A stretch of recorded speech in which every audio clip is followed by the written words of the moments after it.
a show. I'm going to stick with the Monday edition, lunchtime, thanks to Rudy's Barbecue, home of the green chili stew. Now, Mondays, lunchtime, we head out Nashville. That's somewhere in Tennessee. We hang out with Mitch Light of the Athletic. That's when he's not traveling the world. He's not in Spain or wherever else he happens to disappear to. Mitch, how you doing, brother? I'm doing quite well. I hope you're doing well, Louie. You know, my last show was Wednesday because Thursday, Friday, we started NCAA tournament coverage at 11 o'clock, nice. Right? Yeah. It's weird, though. It feels like that was 2 months ago. It's only 5 days, but I'm telling you, and you know how fast sports can go, right? Since then, we've had 2 rounds of the NCAA tournament. Aggie baseball with another series. On and on. Aggie basketball itself played one and then got eliminated. Why does it feel like a lifetime ago? 2 rounds of the NCAA tournament. The emotion of it, the winning and moving on and then losing, season over. It's just, I get what you're saying. It seems like, a lot happened, and it seems like Thursday, that first game tipping off, was so long ago. But, eventful weekend, no doubt. We'll begin college baseball roundup. Mitch Light does college baseball, the top 25, the roundup for The Athletic each Monday. You can check it out for free on The Athletic. Mitch Light's Twitter is the easiest way. That's how I check it out each and every Monday myself. What's your Twitter handle if people want to check you out, brother? At Mitch Light. Wow, you make it tough. Very, very simple. At Mitch Light. Mitch, we'll begin. Your college baseball roundup was pretty simple. The SEC, Texas, they're getting it done, but the hard way. They lose their Friday night game, and then they take the next 2. That's how they've started 4-2 in league play. Yeah, as I wrote, it's a very eventful 4-2, and I'm sure Texas fans can think they're like one play away from being 6-0. But that's the way baseball works. As you recall, 2 Fridays ago, they're 1 out away from and 3 runs up on Ole Miss, and then Ole Miss hit the grand slam in the top of the 9th to take a lead and wins in extra innings. And then on Friday in Auburn in the top 5 matchup, they're up 3-1. They score 2 runs in the top of the 9th, and they give it up in just painful fashion. Now, the base hit, the base is loaded. I think the base hit would have tied the score, but then Aiden Robinson, a fine center fielder, just misses it, and it goes all the way to the wall. So they walk them off with 3 runs in the bottom of the 9th there, but then they bounce back and win the next 2. So a great series. Auburn baseball, like I said, top 5, great crowds this weekend there. It's just, basically every stop in the SEC, if you win, they will come. Fans love SEC baseball. When the team's winning, they get excited. Yeah, a bases loaded error walk-off on the Friday night game. Back-to-back drama. Texas, the number 2 team in the country. Staying in the SEC, the college baseball roundup, South Carolina has moved on from the Paul Mainieri error. He 1-5 SEC start, but I would say more damning, non-conference losses to North Kentucky, Queens, and the Citadel. Yeah, I thought this was a very curious hire at the time. He had been retired. He'd been out of coaching for 3 years. It's the 3 years where college sports changed the most in probably the last 100 years. I'm sure LSU was kind of ready to move on at the time, but he had some health issues, I think, and back issues and stuff. It just seemed like a very curious hire, and it's been a debacle from the get-go. They went 6-24 last year in the SEC, and just some horrific scores, and just they got pummeled. And they giving up 20 runs, I think, 2 nights in a row at Auburn last year. And then they made a commitment. They claimed they made more of a financial commitment. They hit the portal hard in the offseason. Now, they did have some pitching injuries, but they weren't any better. They, like you mentioned, those non-conference losses, and then they got swept at Florida to open up the SEC season, and then they gave up. I think they were down 17-0 in the 3rd or 4th inning against Florida on Friday night, and that was the final straw. So they make the move Saturday morning, and Monty Lee, the former Clemson coach, ironically, is the interim coach. And I don't know, did you see how South Carolina lost on Saturday? No. Okay, so, they make the move. Sometimes they get re-energized, programs get re-energized. They're playing a really good Arkansas team. They're up 1 run with 2 outs in the bottom of the 9th inning in Columbia. Routine grounder to the shortstop. Throwing error. Tying run scores. So basically, if you could just throw it across the diamond, they win that game. They lose an extra innings, and then they bounce back and they win yesterday. So, who knows? Because the coaching, but they had a chance to take the series after what happened Friday night. So it will be an in-demand job. They've kind of cycled through a bunch of coaches since Ray Tanner, won his last national championship. There's a lot of demand among that fan base, especially with football being average and basketball struggling. Clearly will be a marquee job. But yeah, you just, and I was texting with Teddy Cahill, former Baseball America writer, who knows the sport very well. Neither of us could remember a coach getting fired this early in a conference season. Basically four games in out of 30. It's kind of crazy. College baseball roundup on Friday night. Alabama right-hander Tyler Frey, a former walk-on, threw Bama's first no-hitter since 1942. Yeah, first 9-inning no-hitter. They've had I don't even count the other ones, Mitch. I know the stat books do, but if you need five pitchers, come on. Yeah, so, Florida's a good team. They're kind of struggling offensively, but anytime you throw a no-hitter in the SEC. And the good thing about this, like you mentioned, Faye he's from Nebraska. He arrived as a walk-on. He's a fourth-year junior. I didn't know much about the name. I knew the name, but I didn't know anything about him, really. So when I Googled his bio, I expected to see, transferred this, junior college. No, he's his fourth year at Alabama. He just keeps working his way up. Broke into the starting lineup late last year, starting rotation. Been their Friday night guy this year. Threw 132 pitches. I'm sure that raised some eyebrows from certain people, but just a great moment. And they go on to sweep the series, which is even more important after getting swept at Kentucky. So really nice bounce back series, and a great moment for that program. I got one more thing from the college baseball roundup, and it's kind of just one sentence that I don't know, the whole athletics world and how much it's changed. And it's West Virginia and UCF are tied for first in the Big 12 at 5-1. And I'm like, wait, that's the Big 12?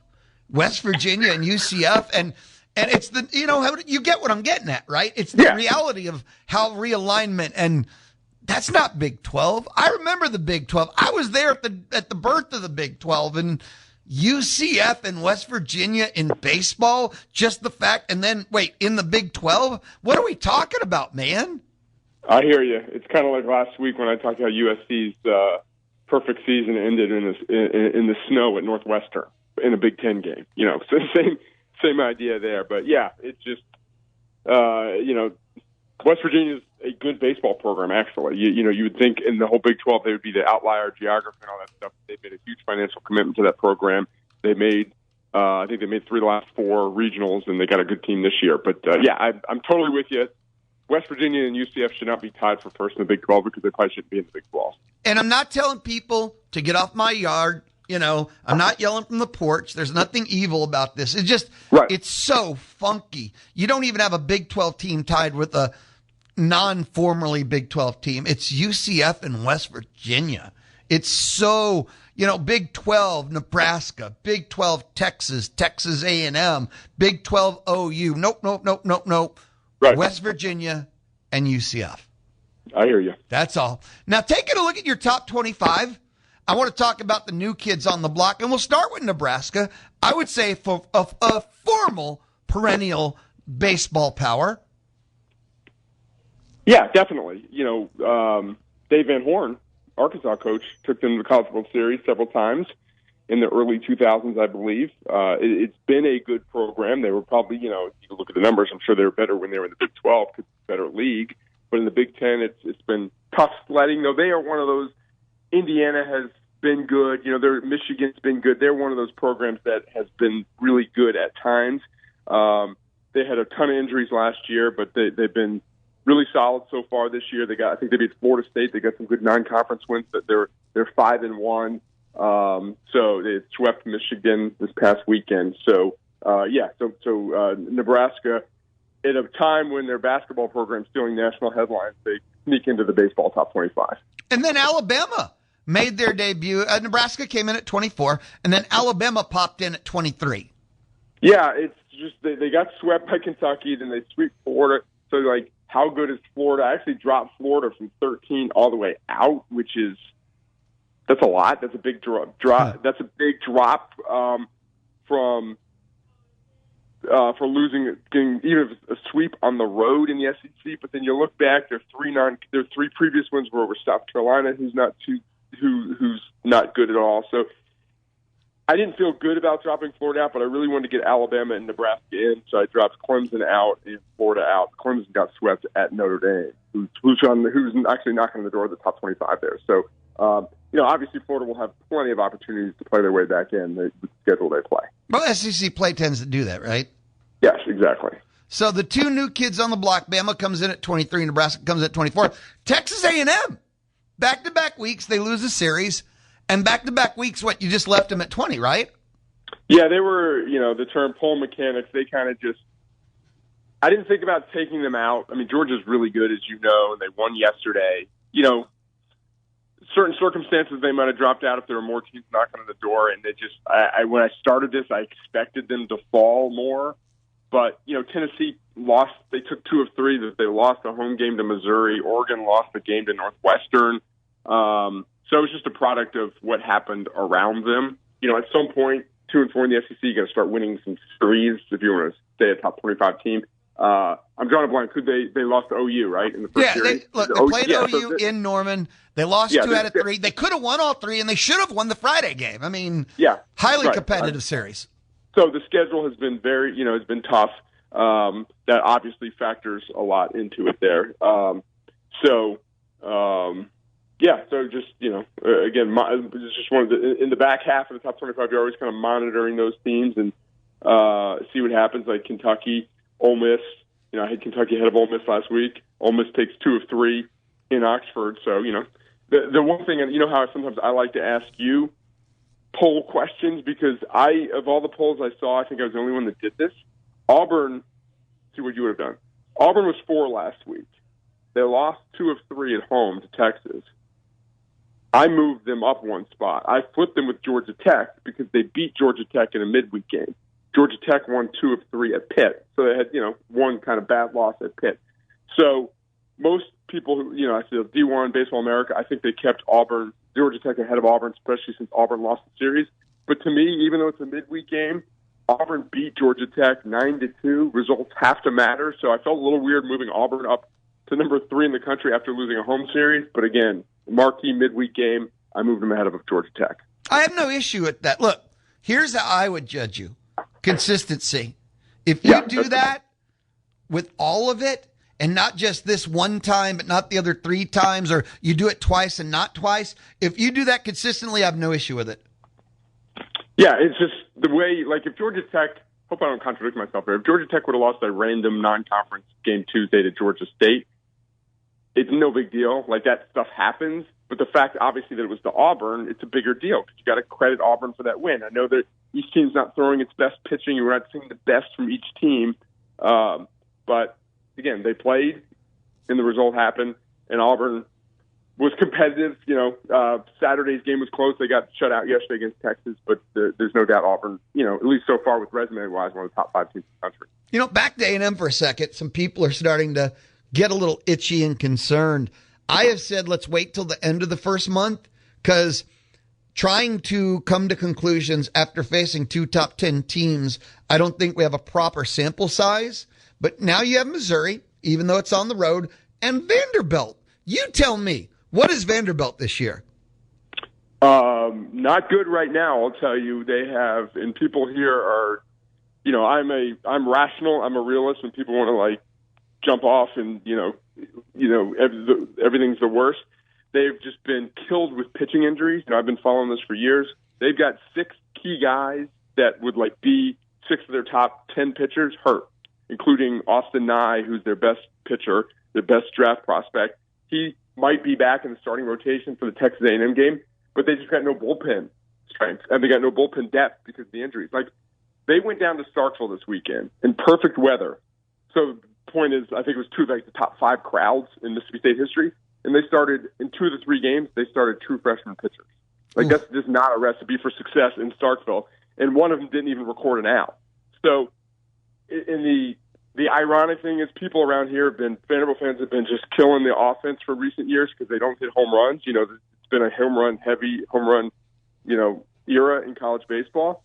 But they've been good, but not scoring a ton of runs. They're second nationally in home runs this year, but their pitching fell apart. And so they're really in danger of missing the NCAA tournament for the first time since 2005. They got to get going. And So yeah, the A&M series will be very big.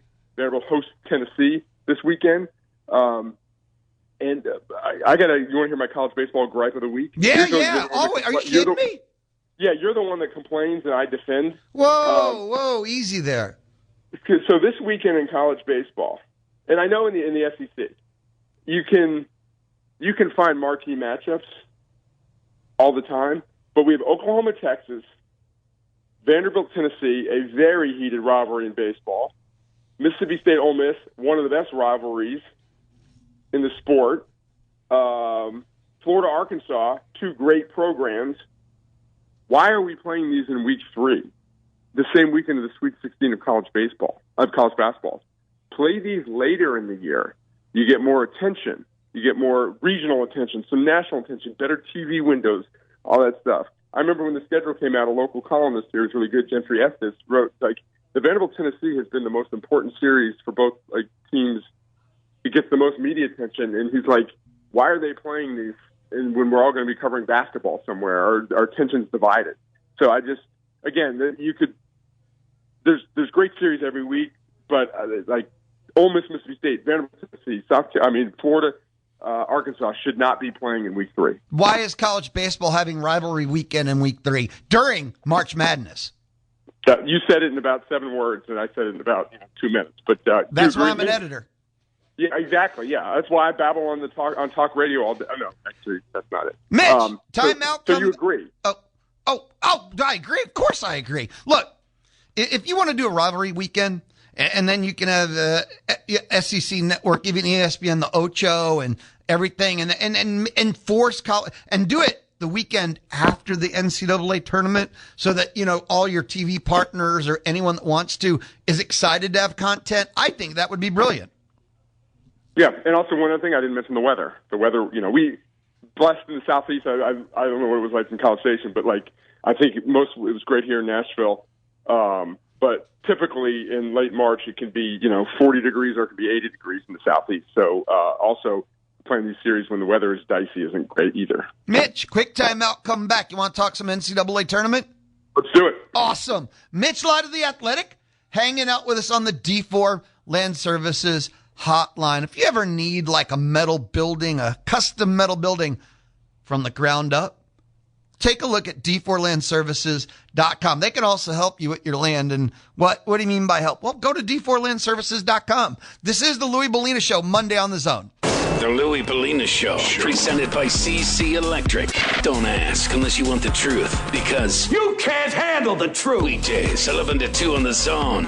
It is the Louie Bellina Show, presented by CC Electric, built on faith, family, and community. We hang out with Mitch Light of The Athletic. He joins us each Monday. He's live from Nashville. He is with The Athletic. Mitch, NCAA tournament, the first 2 rounds are done. People are saying the death of the Cinderella 2 years in a row. And I know for me, in general in the universe, sure, there wasn't a lot of Cinderella dancing, but I just thought the games were awesome. I thought we had enough greatness. I don't think I missed the Cinderella, Mitch. Yeah, I enjoy really good games, and I like going down the wire more so than, I love it, jumping on the high point, whatever, winning, that's great too. But I just want to see really good basketball, and I thought we saw, Thursday maybe wasn't great, but I thought we had some great games Friday over the weekend. And we had some Cinderellas threatening, Furman for a while, threatening UConn. There were more. Obviously VCU, hard to call them a true Cinderella because they've been a mainstay. But I'm with you. I just thought there was really good basketball. It's just I'm not going to sit here and say Cinderella is dead. I understand all the evidence against it. Still, sample size. We got to see how this plays out year over year. And I saw someone made a good point too on Twitter that part of this problem, and this is nothing new, but some of the former Cinderella programs are in major conferences now. Butler, Creighton, teams like that when 10, 15 years ago when Butler was going to back-to-back national championship games and was a great story, they weren't in a major conference. Well, they are now. Yes. So those teams, in theory, can't be called Cinderallas. I saw that too, the conference realignment tweet, where a lot of the teams we think are Cinderella are now in the Big 12 or in other power conferences. They've been absorbed. They're not Cinderellas. They can't be. They're P4s. Exactly. So, Joe Rexrode, one of my colleagues, wrote a column this morning. He's like, it's obvious. It's always somewhere in the middle. Like the people that want to slam the tournament, they'll just say there's no more Cinderellas. It's no fun anymore. And then the people that want to defend the sport to the nth degree say, everything's perfect. Well, the tournament might not be as great as it was 10, 15 years ago, but it's still really, really good. Like if you go scale of 1 to 10 in the tournament in the 2000s, was a 9.5 because of all the upsets and drama? Maybe it's an 8. It's still really, really good. It's a great event. And just there's been collateral damage with some of the things that have unfolded in college athletics the past few years. Go ahead. No, you go ahead.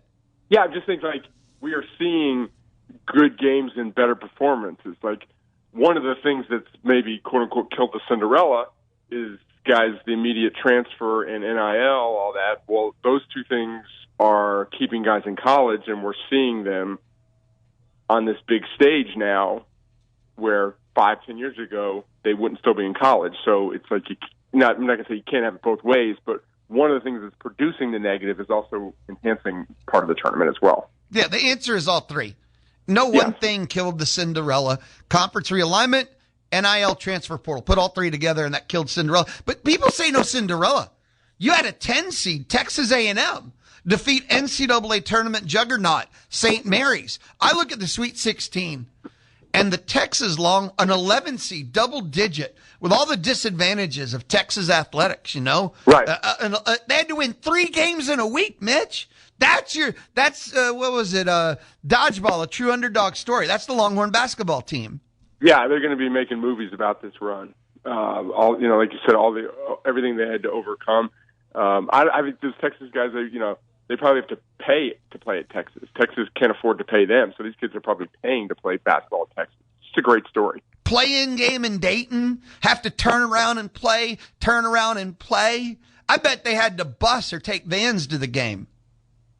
If they might have had to hitchhike. There you go. So, Cinderella, Texas Longhorns are always Cinderellas. Everyone counts them out. Exactly. So, how did I play there? Was I good for my anti-Texas sentiment? I'm so proud of you right now. I don't know if I've ever been prouder of you, Mitch. Thank you. So that's your Cinderella. That's your double-digit seed. But in the end, I, as a fan, watch great basketball. And Mitch, thoughts and prayers to Vanderbilt hoops. That ball went in 3 different times before it didn't. It was a tough one. Just the whole game, and then lose. Had the lead late, and to give up the lead, and then that shot would have been an all-time great NCAA tournament basketball shot. And it just thought it was in.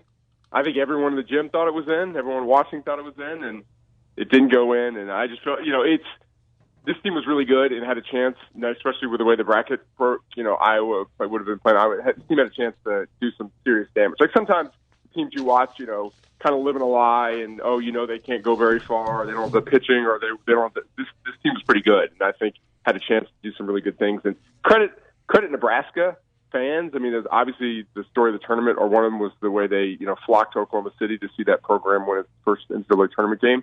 That Vanderbilt most people think was underseeded and probably shouldn't have been in that position, but it is what it is, and they came one play away from winning. But yeah, it was a tough one.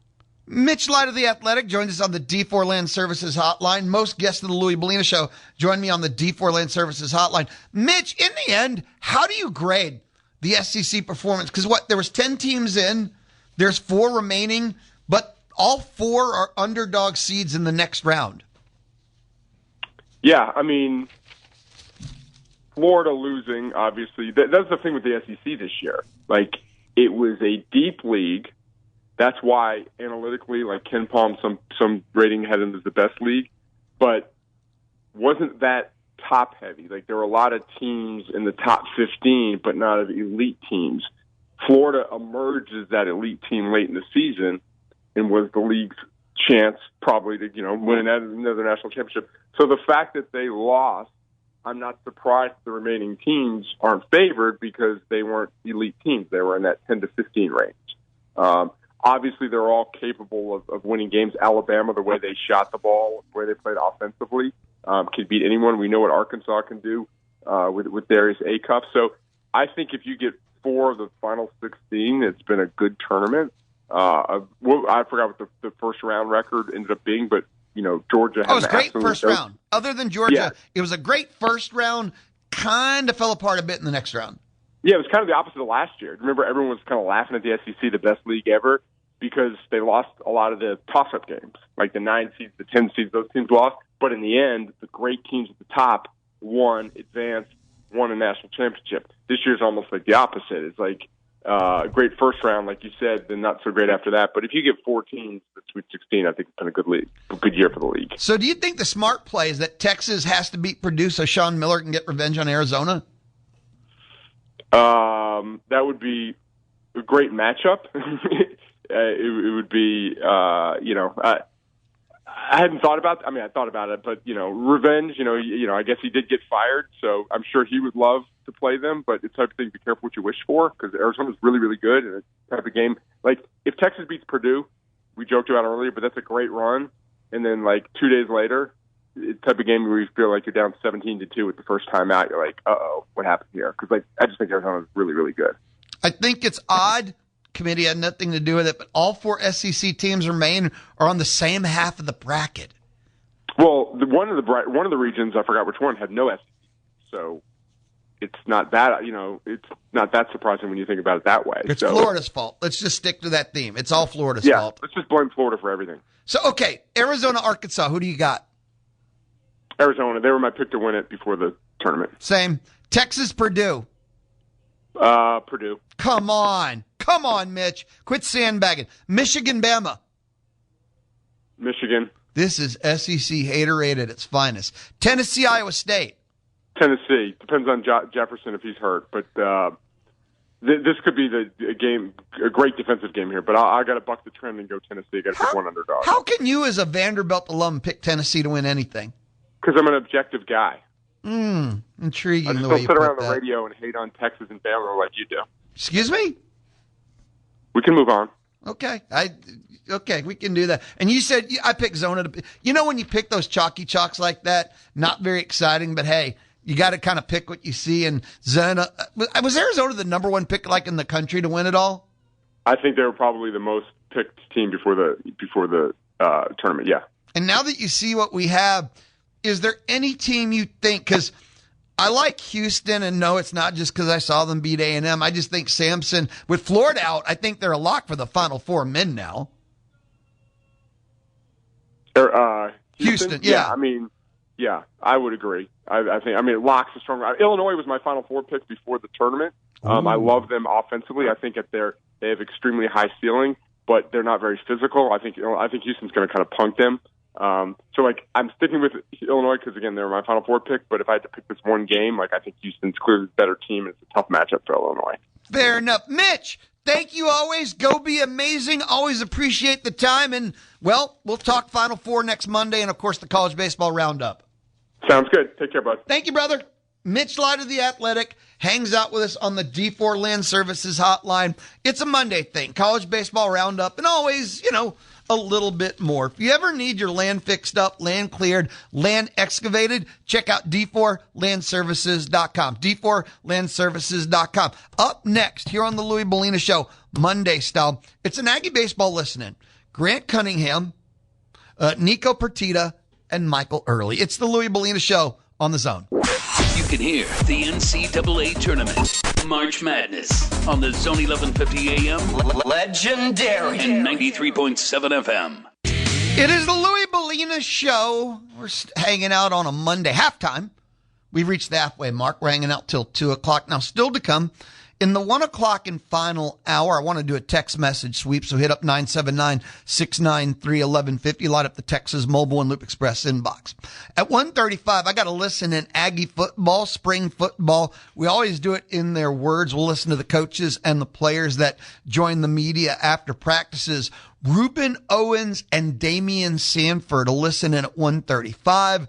I know we have the maroon and white notebook and the rest of the world of sports. Man, we got a lot more to go between now and 2 o'clock. But But as promised, it's an Aggie baseball listening right now. Over the weekend, they took on Georgia. Georgia like 7 in the country. Aggie baseball. In the new rankings updated this morning, they're 25 according to D1. They're 20 according to The Athletic.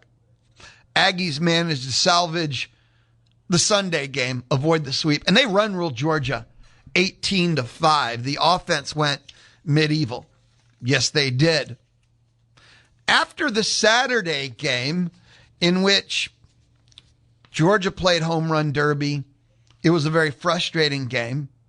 One of the bright spots was Grant Cunnigham. He, in relief, went 3 1/3 scoreless. Gave up 1 hit. He was fantastic. And he met with the media. This is our Aggie baseball listening from the weekend. Grant Cunnigham met with the media after an incredible appearance. 3 1/3 scoreless, 1 hit, Saturday. Grant, your performance individually, what allowed you to have success today?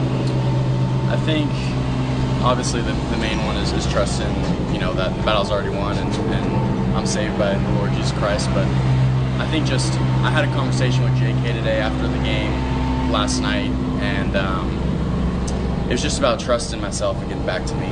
And I feel like that's been a reoccurring theme over the last 2 years now. It's been hard. It's not been what was anticipated coming in, but I think like the curveball, for example, that I threw, I never practiced that. I never throw it in practice from bullpens. That's just one that I went out there and trusted it. But yeah, I think just teammates, the support from teammates, and JK. Those are the How main much reasons. just confidence do you feel like a day like today can give you, individually? I think, baseball, especially pitching, is such a mental game, and momentum is I want to tell myself that it's a lie, but ultimately momentum is a real thing. So it gives me the momentum to just keep pushing and keep doing my thing. But I mean, nothing will change from the last 2 years, 3 years, ever since I've been throwing the ball since I was 6. The process stays the same. How often in your career at any level have you pitched in games and back-to-back days? I did it a couple times at Washington. Before then, I had never done it. But shout out to Kaylee and Braxton. They're phenomenal and just help me stay healthy, stay out there. How difficult is it to navigate a lineup such as Georgia's? I think it's obviously difficult. Like, props to them. You look at the scoreboard and you see, the home runs and everything, and it's obviously impressive. But the thing that JK always tells us is it doesn't matter if Mike Trout's in the box or if it's your mom or your girlfriend. It's all the same. So the pitch is the pitch. But yeah. You mentioned never having thrown the curveball. So why today? And was it kind of just your call, or who kind of decided to start throwing it? Yeah, that's I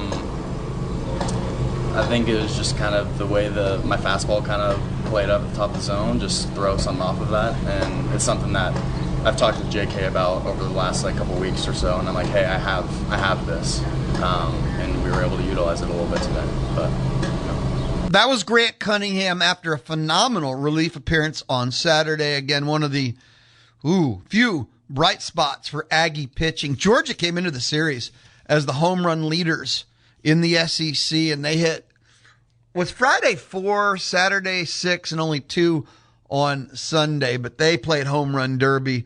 I was watching that Saturday game, and the simplest thing is this. If you missed, they punished you every time. Georgia rarely ever missed when a pitcher did. It was scary even to watch. If you missed, they hurt you. They punished you on your misses. Now, Sunday was the Aggie 18-5 run rule.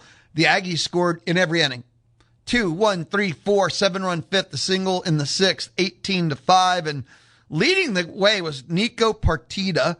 He hit the lone home run in the game for the Aggies, and it was a grand slam. And that was one of 4 hits for Nico. And it was his first grand slam as an Aggie. And I want to check this. His first grand slam, 6 RBIs.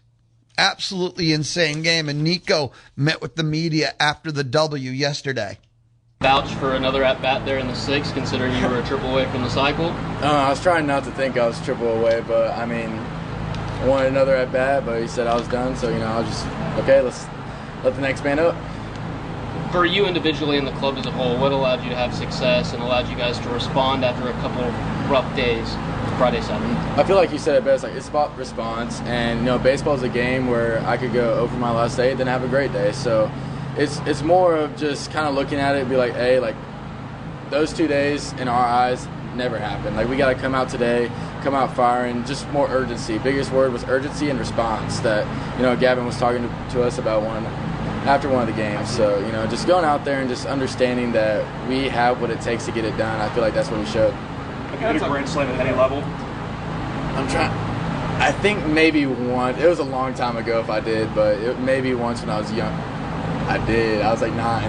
But yes, it's been a while, but it felt great. So to see it go over the fence, and obviously you were going nuts. What was that like? I feel like it was just a combination of what we needed this whole weekend. We were lacking some energy, lacking some urgency, and when I saw it go over the fence, I wanted everyone on the team to know how excited I was, not for myself, but for the entire team, and just knowing that we're going the right direction.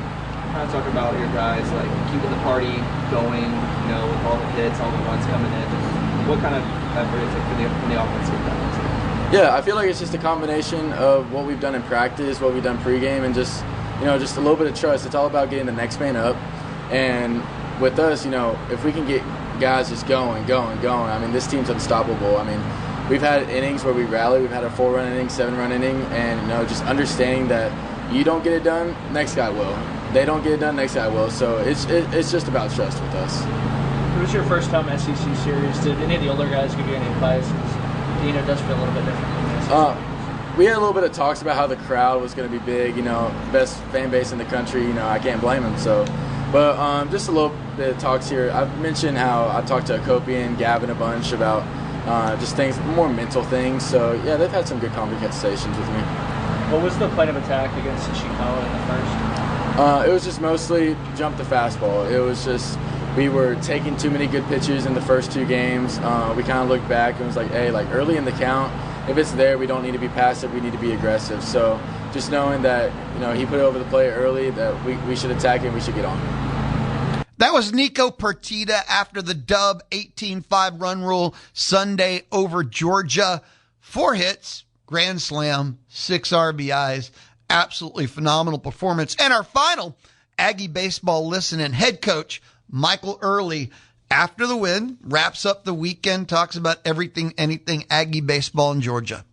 You said yesterday you were very confident in your team's ability to respond. What did you see from them today?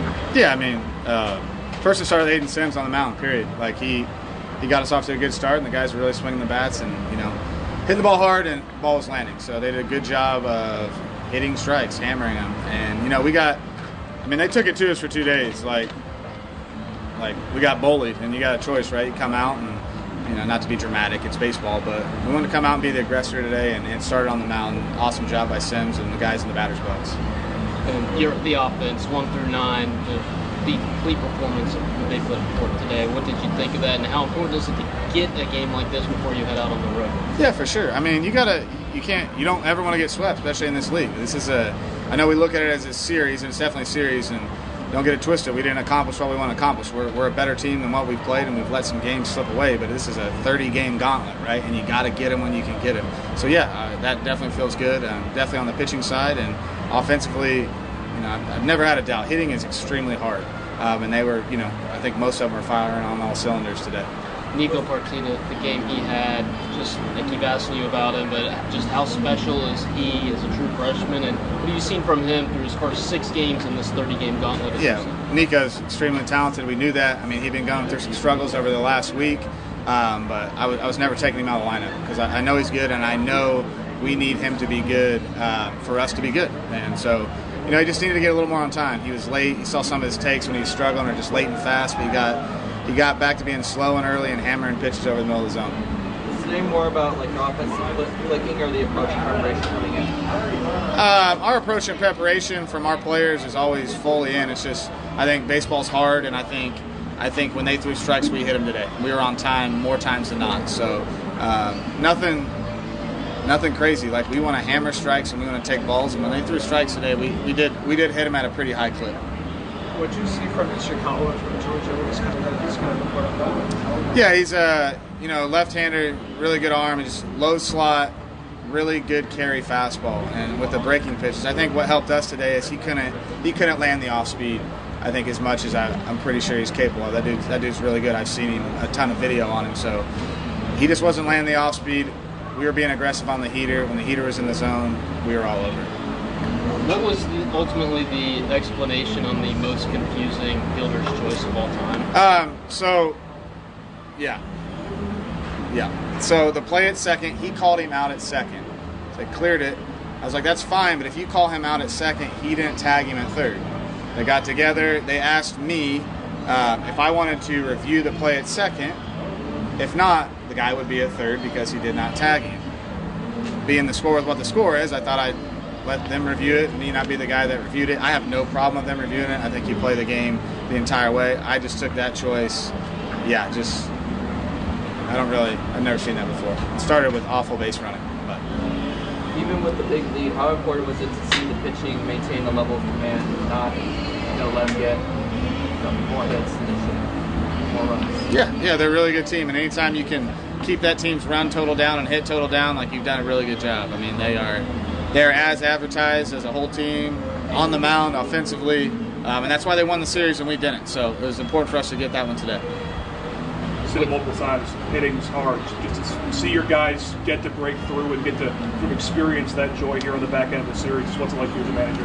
Hitting's hard, but it's also the number one part of hitting is confidence, period. I've coached some really good guys. If they lack confidence, they're not good. I've coached some very average players that ooze confidence, and they're good players. So, yeah, anytime you can get hits, really good hits, and put up runs like that, you need to keep that rolling into next week. Just sort of one of those classic, like, see, guys, I told you if you start out early, this is what we can accomplish, you know? No.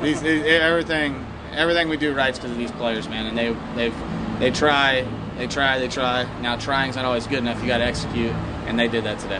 When it comes to Sims, what was working for him in this start as opposed to the one up in Norman, and also the decision to let him return for the sixth after the long sit in the fifth? Yeah, I mean, he's got to pitch, right? And I know how it looks, even like bringing in fresh, or my outlook to people, like, he's got to pitch because he's got to be able to.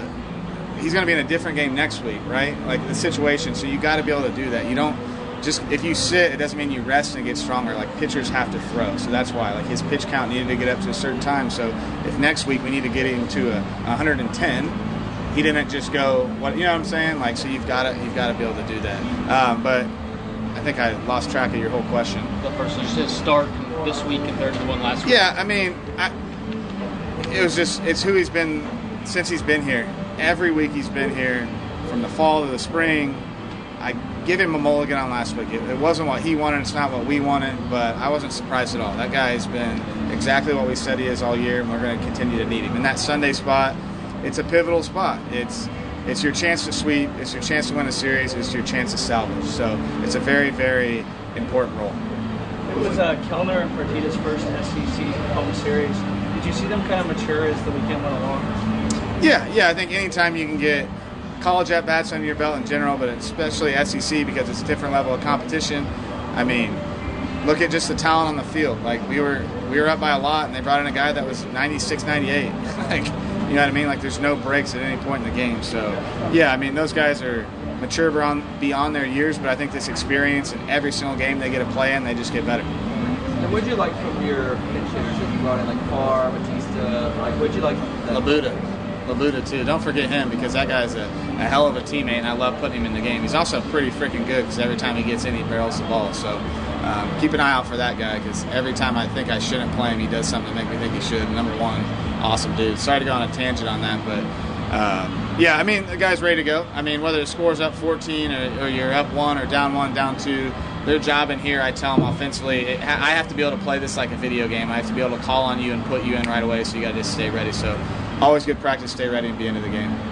Sort of touched on it with Clayton there. Just felt like he needs innings at this point. Might not see him for a week, I guess. You can't not pitch. Yeah. Like, that guy's going to pitch and pitch a lot. And to keep your, number one, to keep your arm healthy, to keep your stamina, you have to pitch. So he was pitching today, whether we lost by 20 or won by how we did, he has to get in the game and has to pitch. That was Michael Earley. Again, post the win Sunday, talking about the series, talking about, well, everything Aggie baseball. When we come back, wrap it up. We're done with the lunch hour of the Louie Bellina Show, and lunchtime is thanks to Rudy's Barbecue. Your home for the Houston Astros is Sports Radio 1150 AM and 93.7 FM. The Zone.